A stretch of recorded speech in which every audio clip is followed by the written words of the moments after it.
Bienvenue sur Azimut, le podcast de l'orientation proposé par les spécialistes des études supérieures. Vous écoutez un épisode de la rubrique Orientation et dans cet épisode, nous répondons à la question « Une année de césure, pourquoi faire ?»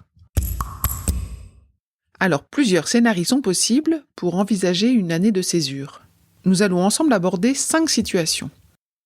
La première. Le lycéen n'a pas encore une idée bien précise sur ses projets d'études, même s'il a fait des vœux sur Parcoursup.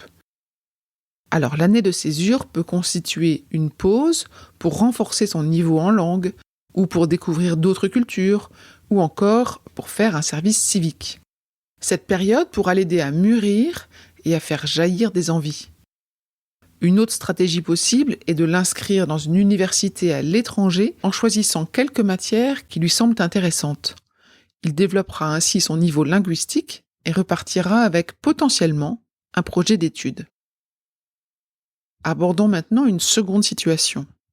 Après le bac, le jeune adulte a envie de s'émanciper et de vivre ses premières expériences cohérentes pour son projet d'études.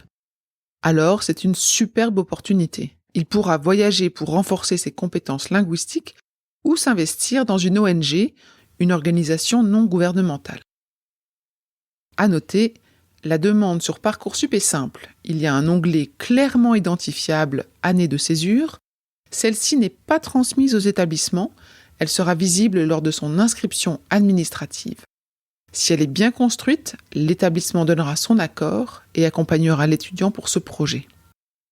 Abordons à présent une troisième situation. L'étudiant a commencé un cursus, mais il doute. La césure l'aidera à prendre du recul et à reconsidérer ses motivations. Il pourra choisir de s'investir dans une organisation internationale par le biais d'un VSI, le volontariat de solidarité internationale.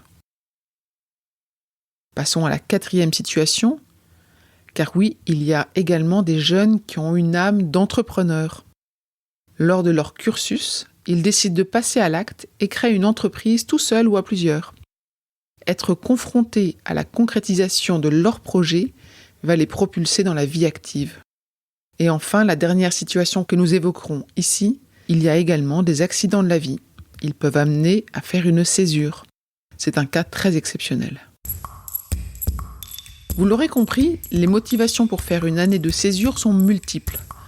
Il faut savoir que l'année de césure est une expérience qui peut être valorisée dans le CV. En fonction de l'expérience vécue, elle montrera certains traits de caractère. Dans le CV, les compétences acquises devront être développées et illustrées. Cela rendra encore plus attractive la candidature pour des stages, voire pour le premier poste. Poursuivez votre recherche d'informations et de conseils sur l'orientation en écoutant les autres épisodes du podcast Azimut. Cet épisode est terminé. À bientôt sur Azimut.